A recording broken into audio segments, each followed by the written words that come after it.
And that's what God does. Sometimes we've been locked into a piece of marble, and God brings his chisel and starts knocking things loose that are around you that reveal to you your real identity. You can't see who you are because you got hunks of marble, rock around you. And until you turn it loose, nothing happens. There are some women that haven't found their identity because they're trying to be like some other woman. But women are not a monolith. Women are diverse. Women are multifaceted. Women are unique. And they might be hewn from the same solid foundation, but for a specialized purpose. And so you can't just look in the Bible and find one woman that becomes an example for all women. You look at Deborah. Deborah was called to be a political and a military leader, and she was. Esther was a beauty queen. Priscilla was a theological instructor. Mary was a mother and a homemaker. You got different women that were different things in the scriptures. You got to find who you are and remove the pieces that are not you, so that the real image of who you are will emerge. It's amazing. Just be who God has called you to be and who God has equipped you to be, because you have to let go of whatever is in your hand if you intend to multiply. You have to let it go. You have to let it go. Turn it loose. The reason that people don't turn loose stuff is because they're afraid that they're going to lose. So there is a capacity that you have to be able to loose without losing. And see, in our minds, that if I turn it loose, I'm going to lose. If I give you 50 cents, I'm going to lose 50 cents. No. If I lose 50 cents, I'm turning it loose, but maybe I can get back $2. You'd be surprised. You'd be surprised. St. John chapter 12, verse 24, Jesus said there, he says, verily I tell you, unless a kernel of wheat falls to the ground and dies, it remains only a single seed. But if it dies, it produces many seeds. It's singular until you let it go. It doesn't have the potential to be even multiply until you turn it loose. And my question to you is, what do you need to turn loose? What do you need to turn loose? Is it a limiting thought pattern, a philosophy? Is it a wrong ideology? What do you need to turn loose that may be hindering your life? It's always so easy to identify what you need to do in order to change your life, but it's hard to accept what you need to let go of, what you need to uproot out of the soil of your life so that you become free and then fertile once again. And see, remember, here's the principle. You have to give up in order to go up. You have to give up before you can go up. It's a simple principle of life. You have to give up before you can go up. What are you willing to give up in order to go up? If you want to go up in your academics, you got to give up some of your free time. If you want to go up on your job and become a specialist and get paid more for the hour, you've got to add more value to yourself that you bring to the hour. But you have to be willing to give up some social time. You got to be willing to give up some leisure time. You got to be willing to give up some sleep time. What are you willing to give up so that you can go up? You got to turn loose. It's amazing how many people in Scripture were able to loose things before God brought them up, and they loosed it without losing. I mean, Job lost 10 children. He lost his 10 children without losing his commitment to God. You can lose stuff without losing. He lost 10 of his children, all 10 of his children, without losing his commitment to God. He lost his wealth without losing his worship. He said, naked came I into the world, and naked am I going to go out. Blessed be the name of the Lord. He lost his health without losing his hope. What are you willing to turn loose and realize that you still don't have to lose? He lost his popularity with his friends without losing his patience. You think of Joseph. Joseph lost his family without losing his favor. He still had the favor of God. He lost his home without losing his honor. He lost his position without losing his prophetic promise. You can let go of stuff without losing. And here's the deal. I know that we don't like to feel that you're going to have problems in this life, but you will have trials in this world. Jesus told us that. In this world, you will have tribulation. You're going to go through some stuff. You can be nice, you can be sweet to people, you can treat people with kindness, and somebody's going to be nasty to you. I mean, you can give them the best, you can love people with your whole heart, and then they'll still do wrong and cheat on you. You can give it your best, and you're going to have trials. He said, in this world, you will have tribulation. He gave it not as a hint, he gave it as a promise. You're going to have trouble in this world. Can anybody testify to say that you done been through a little something, something? I don't care how nice you are, how sweet you are to people, how cute you are. You know cute people have trouble too. You don't get an exempt card just because you're cute. You get problems on a whole nother level. I'm just telling you, you can have money, you're still going to have issues. It doesn't matter who you are, it doesn't matter what you are, it doesn't matter how your physicality, it doesn't matter your mentality, your emotional intelligence, it doesn't matter any of these things. You're going to deal with some issues in this world. But I want you to understand this. Trials are intended to do some things. Trials are intended to make us think. If you never had a trial, you never start thinking.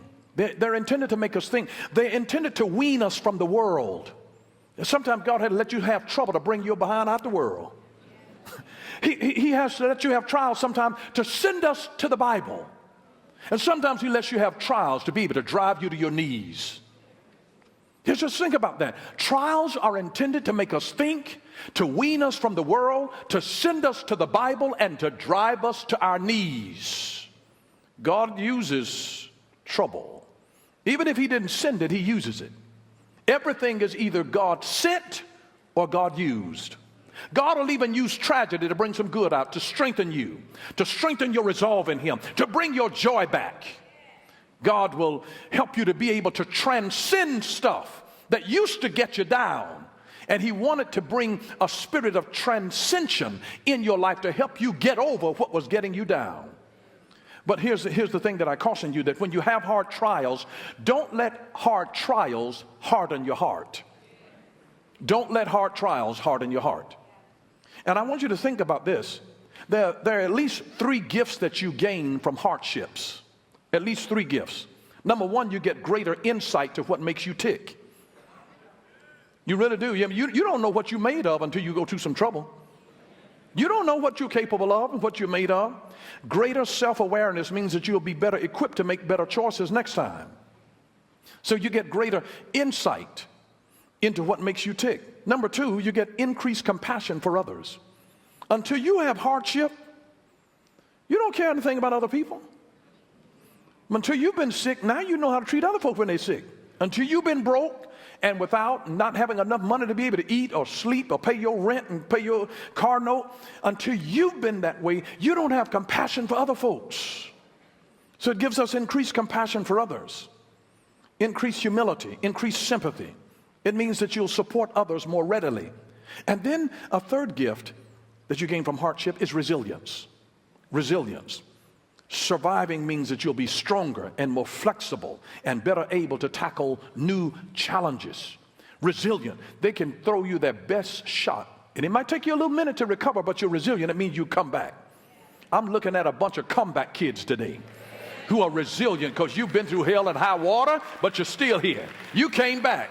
And sometimes when you're going through stuff, you don't feel like you're going to make it. You don't know whether I'm going to live through this or die, have a nervous breakdown. You don't know what's going to happen. But I'm looking at some resilient people that's been able to spring back from stuff that took you down to the ground. And here's just a few things that you need to turn loose so that you don't ultimately lose. Turn loose without losing. You have to turn loose your pride. Pride. You know why? Because pride is the strength of sin. Pride is the strength of sin. The only reason that some people don't change is because they're too stubborn because of their pride. Now, you can be wrong and then just scared to even admit to people that you're wrong because of pride. You know, a woman just used to, before we had GPSs, men would just be driving, the wife would be like, honey, are you sure you know that we're going the right way? Why don't you pull over and stop at the service station when we come up to one? I know where I got this. And the stubbornness of his pride wouldn't even let him pull over and stop and ask somebody. And then after 45 minutes out of the way. It's just nothing but pride. Turn loose your pride. Pride is the strength of sin. It's the strength of sin. I mean, to change your life, you have to admit what's not working. And the only reason people won't admit it is because of pride. You have to humble yourself. You have to ask for help. You have to learn, and you have to be able to accept it. It takes humility to do that. Pride is the strength of sin. You have to turn loose pride. Number two, you have to turn loose emotional crutches. You have to turn loose emotional crutches. Because staying small and being afraid and remaining controlled and refusing to take action are all symptomatic of not wanting to lose that which is familiar, and not wanting to lose what is known, and not wanting to lose what is dependable. You have to let go of your emotional crutches. If you've been hurt, you have crutches that help you until you heal. But somehow, we're afraid to put our full weight back on something when you've been using a crutch because we're afraid it's going to hurt us. Because you don't trust that the healing is full. And you know that there's some soreness that's there, and we're afraid to turn loose our emotional crutches. But until you turn loose your emotional crutches, you won't rebuild your muscles. And you have to be willing to make yourself unstable. You know, if you got some issues going on in your back, you know, sometimes they'll put you in a destabilizing situation. Have you ever seen one of those big exercise balls and they put you on there? You're unstable. And it's there to help strengthen your core. And they got you on a ball and you feel really, really unstable, but it's trying to strengthen weak areas. And see, so you have to remove the emotional crutches. Number three, you have to remove hedonism. Hedonism. You know, that's where you just, hedonism says, eat, drink, and be merry, for tomorrow we die. It's just pleasuring your flesh. It's just the aggrandizement of the flesh, just hedonistic. But let me say this to you. Pleasures will never make us whole. Let me say that again. Pleasures will never make us whole. Pleasures will never make us whole. Because if a man is using sex and pornography in order to feel good, it will never make him whole. If a woman is using drugs or alcohol to help her through difficult things, it'll never make her whole. Pleasures never make you whole. Pleasures never make you whole. Hedonism. You have to turn loose hedonism, where you're just living for feel-good experiences. Number four, the comfort zone. Same type of idea. Same type of idea. Roy Bennett said that the comfort zone is a psychological state in which one feels familiar, safe, at ease, and secure. And you never change your life until you step out of your comfort zone. Change begins at the end of your comfort zone. You have to turn loose your comfort zone. You have to get up and make yourself uncomfortable. One of the worst traps in the world, the worst prisons, is a comfort zone. It's making yourself easy. Anything that takes effort. Effort, change always requires effort. Requires effort, effort. And if you're in a comfort zone, you don't want to change. Turn loose your comfort zone. When you get ready to grow, when you get ready to go back to school, when you get ready to become more certified, more skilled, you got to get uncomfortable. You have to get uncomfortable. Turn loose the comfort zone. Number five, turn loose your need for revenge. Let him do me like that. I'll show him. I will key his car. I will flatten every tire. Turn loose your need for revenge. Turn loose your need for revenge. Chris Jamie said that grudges are for those who insist that they are owed something. Forgiveness, however, it is for those who are substantial enough to move on. You got to be willing to say, I'm letting go of this. Whether they ever apologize to me and ask for forgiveness or not, I'm letting go of this, because if I hold, revenge in them, I've got to stay down on the ground in order to hold them down. You have to turn loose your need for revenge. Number six, you have to turn loose your need for obeying your inner demons. Obeying your inner demons. Because we have to be able to overcome our darkest impulses. It's not just a matter of overcoming them.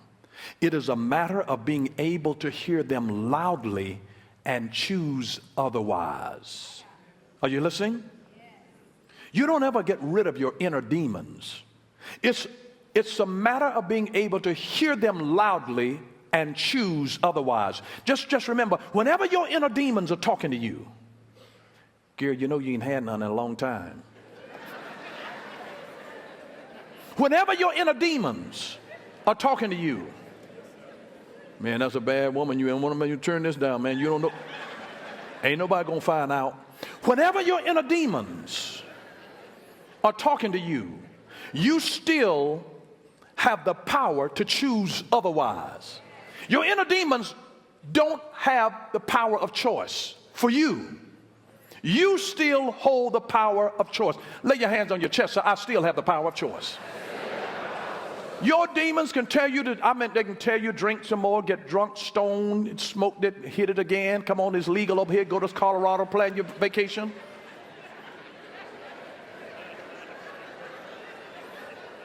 They can present you the choice, but you still have control to say otherwise.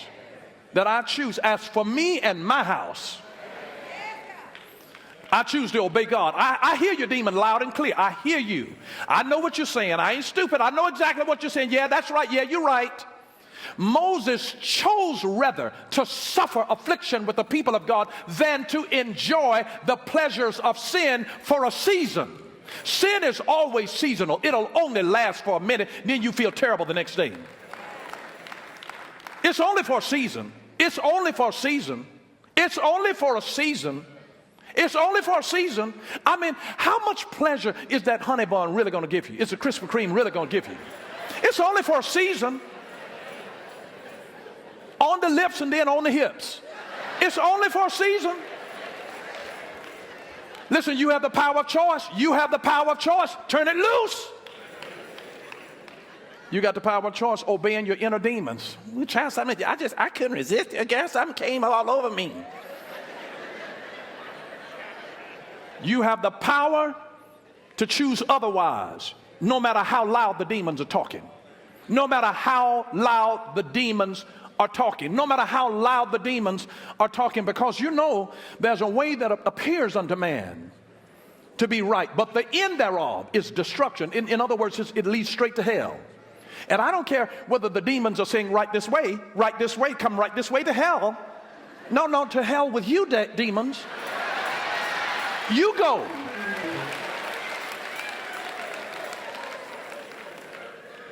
And I do mean that in the King James sense. You have the power to choose. You have the power to choose. Number 7, your need for certainty. Turn loose your need for certainty. Because I'm going to do it, but I want to be certain that this is going to work.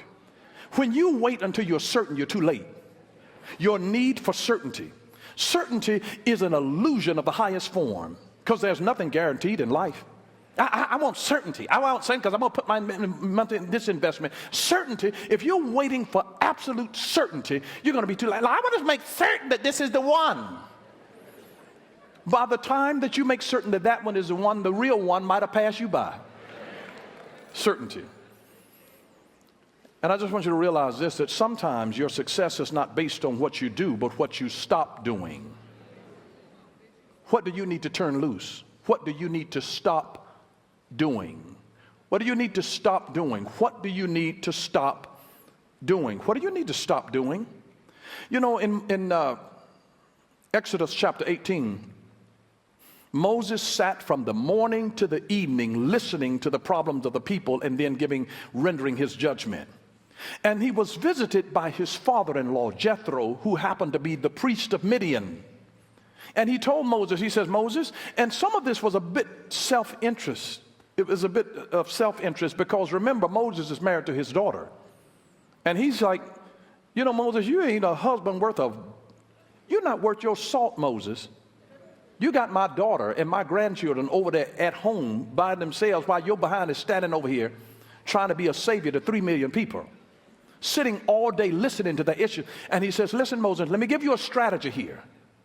He said, I want you to get some men and make them over 1,000 based on their capacity, and others over hundreds and others over 50s. And let them, and he says, then you reserve your time and energy so that you only have to deal with the hard cases that they can't handle. Moses was a control freak. And God had to use the priest of Midian, Jethro, his father-in-law, to say, Moses, what you're doing is not good. Turn it loose. Because you're micromanaging something that you can empower others to do and be free. And you need to turn this loose so you can get back some of your time. Turn this loose and you'll make your whole life and world more effective. And he says, I want you to find men that are capable, honest, God-fearing, and integrous who hate bribes. You find men with those kind of qualities and then put them over that. You don't have to be that. You're not the only one, Moses. Make others. You know, sometimes people just want to be the king and they think the highest position in the world is to be the king. No, the highest position in the world is not to be the king. The highest position in the world is to be the king maker. It's to be the king maker. Because kings come and go. But the next one who's going to make the next king who's coming in, it's being the king maker. It's being the king maker. It's being the king maker. And that's why if somebody has made the king and you know that you've helped them to get on the throne because you prepared them and you trained them and you motivated them and you encouraged them to be able to get into this place, it's better than being the king themselves because you've been the king maker. And if you can make one king, you know how to make another one. And so just think, every parent you got before you, kings and queens, there is a king in every kid, and there's a kid in every king. As a king, I don't ever intend to lose the kid in me. When you lose your kid, you get old. There's a king in every kid that needs to grow up. But there is a kid in every king that needs to be acknowledged and allowed expression because it keeps a youthfulness and a vivaciousness in your spirit. There's a queen in every little girl. And there's a kid in every queen. And you don't ever want to lose each other. You learn to respect each other. So, I mean, if you're ever doubtful that there's a king in every kid, go to the convalescent home. It's just like a daycare with kindergartners. They're in diapers too. And they say some of the silliest things that make you laugh. Don't ever lose your ability to laugh. Never let the kid in you die. And never let the king in you or the queen in you lie dormant. You rise, let them rise, let them rise. I love children. And all progress involves learning. All progress involves learning. Most people don't have a problem remembering. They have a problem forgetting. We don't have a remembering problem. We have a forgetting problem. And when you look at children, children teach us something. Children teach us to be happy for no reason. You ever seen children that just be just happy for no reason? A child doesn't need a reason to be happy. Children will be happy for no reason. Always busy doing something. You notice children, I mean, when they're awake, some of them, as soon as they get up, when their feet hit the floor, they're going all day long. You getting ready to ride a long ride. You may as well prepare yourself. Children teach us to be always busy doing something. Children teach us how to demand with all of our might that which we desire. You have some unrelenting children that teach us, don't just because your mama said no. Some children know how to wear mama down. Baby, didn't I tell you? Baby, didn't I? You're not going to get any cookies, right? Baby, you tell. Now here, you ain't going to get but one.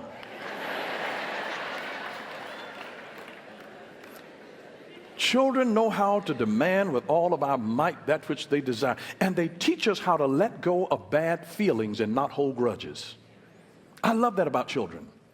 1 Corinthians 14:20 says, brothers and sisters, don't be like children in the way you think. He says, well, be babies when it comes to evil, but be adults in your thinking. Be adults in your thinking. Look at somebody else, tell them, say, lose the attitude, lose the attitude. Lose the attitude. Just lose the attitude. Lose the attitude. See, that's a wonderful childlike quality. They're just like children. And let me just tell you this. You start loosing, and yet if you don't want to lose, you got to always watch the enemy, because the devil attacks us through two things: dilution and pollution. Dilution is about adding to us to water us down and to reduce our effectiveness. Pollution is about adding to us to make us toxic. He either dilutes you or pollutes you. And so whatever the devil really wants to get to you. He's going to come to try. If he can't destroy you, he's going to distract you through dilution or pollution. And so it's time for us to turn loose some stuff and realize God has called us to turn loose the world. In 1 Peter 2:9, you're a chosen generation, a royal priesthood, a holy nation, a peculiar people, that you should show forth the praises of him who has called you out of darkness into his marvelous light. Lose the darkness. Lose the darkness. Lose the darkness. I love the way that the old-fashioned telephone booths used to operate. It's amazing. Some of you are old enough to remember an old telephone booth that you could get in, and it had a sort of an accordion kind of a door. And it had a big, thick telephone book and a metal cord attached to it. Anybody remember that? And where at a time you could use a dime and make a telephone call, and then inflation hit and it went up to a quarter. You remember that? But the way that telephone booth reminds me of the world, that you had to get in the telephone booth. And there was sometimes, I remember one time specifically, it was dusk and I was looking up a number, and I'm standing there under the street lights, and I had the door open so that I could get the light from the street lights to shine down on the book, and the book couldn't go that far. And an old man walked by, and he said these words to me. He said, "Son, if you get in and shut the door all the way, a light will come on." And that's the way that Christianity is. When you get in Jesus, you can never fully evaluate the power of the gospel from the outside. You got to get all the way in and shut the door to every opportunity and every false philosophy. You got to renounce it. You got to shut the door, and a light will come on. I declare to you, there's a light that is waiting to shine down into your life in a fresh and a new way. Turn loose all of the things that hinder you from becoming who and what God has called and ordained for you to be. And you'll watch the glorious light of the gospel of Jesus Christ shining into your soul. And once he shines into you, God will shine through you. He shines on you, and then he shines in you, and then he shines through you. And this is why he says, let your light so shine that folks will see your good works and then glorify the Father who is in heaven. Thank you for watching Power for Living with Bishop Dale C. Bronner. Join us again next time for Power for Living, where revelation is power. Power for living.